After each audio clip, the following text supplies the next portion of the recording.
और मेरा अब काम है क्या, सागर जैसी आंखों वाली, ये तो बता तेरा नाम है क्या, चेहरा है या चांद खिला। ऑनलाइन इन्फोटेक वायरल न्यूज़ में आपका खैर मकदम है दोस्तों।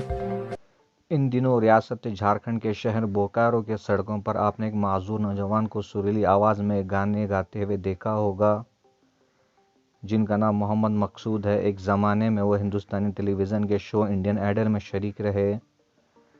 वो एक बेहतरीन गुलकार हैं। ख़ानदान की माली मजबूरियों की वजह से वो सड़कों पर अपना हुनर दिखाते हैं और कुछ पैसे जमा करते हैं ताकि वो अपना घर चला सके। मकसूद ने एक इंटरव्यू में कहा कि वो 2017 में इंडियन आइडल के 24वें राउंड में पहुंचे थे। इसके बाद इन्हें गुलकार सुरेश वाडकर के पास भेजा गया, जहां इन्होंने गाने के करतब सीखे। ताहम वो कोरोना के दौर में अपने घर वापस आ गए। मकसूद उस वक्त बोकारो ज़िले में गाने गाकर अपने ख़ानदान का पेट पाल रहे हैं। वो सुबह सवेरे घर से सफ़र करते हुए अपने एक साथी के साथ गाड़ियों में मुख्तलिफ़ मकामात पर पहुंच जाते हैं और लोगों को गाने सुनाने का काम करते हैं। इनका कहना है कि वो गाने गाकर रोज़ाना 1 से 2 हज़ार रुपये कमा लेते हैं।